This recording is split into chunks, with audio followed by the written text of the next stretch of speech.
Disney princesses have dreamy gowns we would have loved to wear to prom. But wait, they're not actually historically accurate. This is how their hair, makeup, and outfits should have looked. When we think of Belle, we picture her stunning yellow ball gown. Yes, it's fancy, but it's not actually fancy enough. Beauty and the Beast was set in 18th century France when women were living their best lives through fashion. So Beast would have given Belle something that made a much bigger impact. Let's start with the skirt. Wealthy women wore skirts so wide they had to be held up by a frame underneath. All the volume was on the hips. It actually made passing through a doorway very difficult. Belle's corset should be tied at the back with straps, giving her an even tinier waist. The whole outfit needs to be adorned with bows, frills, lace, and ruffles. More is more in 18th century France. Accessories were extra too. Belle should wear a velvet choker decorated with flowery bows to draw attention to her neck. She should also hold an elaborate fan encrusted with gems and gold embroidery. This was used for flirting techniques back in the day. So Belle should walk down that staircase holding her fan up over the bottom half of her face. At least they got those elbow-length gloves right. Finally, Belle's hair is far too subtle. She should have a huge do, powdered white. That powdering extends down to her face and chest with standout blush on top. But when it comes to standout makeup, Mulan's your girl. Disney based Mulan on an ancient Chinese ballad set during the Northern Wei dynasty. Disney got a lot right for her outfit for meeting the matchmaker, but we need to make some tweaks. First up, those long sleeves. They're called Wang Xiao, and they're a little bit too long. Let's shorten them just beyond Mulan's hands. As for her shawl, we need to do the same. Women would have worn silk shawls like this, but they wouldn't have stretched so low as to touch the ground. Let's shorten that too. We also need to shorten Mulan's hemline. That would reveal her footwear. Fashion professor Beth Charleston told Glamour magazine that she would be wearing a slipper shoe with upturned toes. We need to get real about Mulan's jade necklace. Although wealthy women would have worn it, Mulan's family would not have been able to afford that chunky piece of expensive jewelry. So we need to swap that out for a necklace where the green beads are made from glass and spread out on a long, thin chain. Mulan's hair comb would have been made from kingfisher feathers, so we need to make sure that's blue. As for her hair, she should have worn it in a more elaborate double bun, worn side to side. What do you think of the differences between these two looks? We're considering how Jasmine should have looked had Aladdin been set in the late 17th, early 18th century in the Middle East.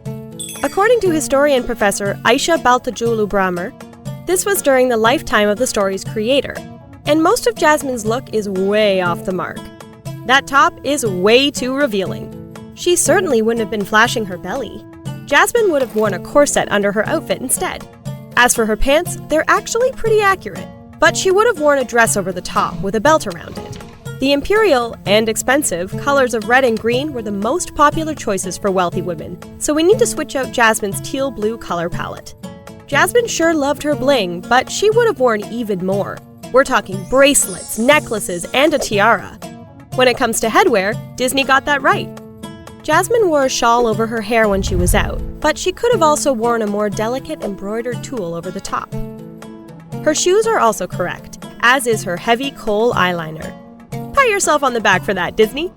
Now it's time to discover what Disney got right and wrong with Ariel's style. The Little Mermaid was published by Hans Christian Andersen in 1837, so we're looking to the fashion of Europe in the 1830s for an accurate look. And we're certainly glad we are, because that was a seriously extra time for fashion.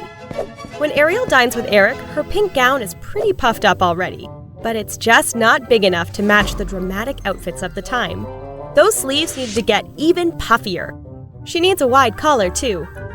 Ariel should have an intricate bodice in an upside-down triangle pointing down towards the high nipped waist, plus a wide belt with a gold buckle.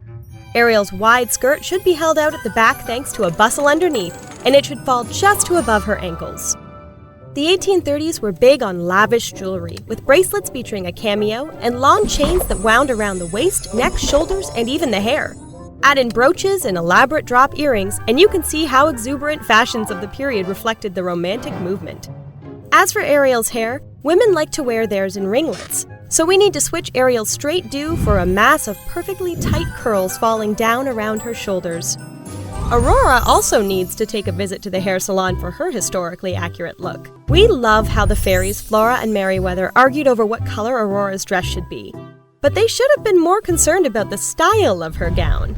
Sleeping Beauty is set in the 14th century, and Disney got the long sleeves right, but we need to make a fair few changes to nail that historical look. Aurora needs 2 layers. Over a tailored dress with tight-fitting bodice and sleeves, she needs a second loose dress, like a robe. This should be worn open with a long train. As for accessories, Aurora needs brooches to decorate her fitted bodice. Lucky for her, she's got that wide forehead and blonde hair that were so fashionable back then. But Aurora needs to style her locks differently. She should have braids by her ears and a veil over her hair. At least she's got the on-trend crown already. Do you prefer these princesses' original looks or their more historically accurate outfits? Which princess is your favorite? Sound off in the comments below and hit that thumbs up button if you love the Disney princesses as much as we do. Thanks for watching!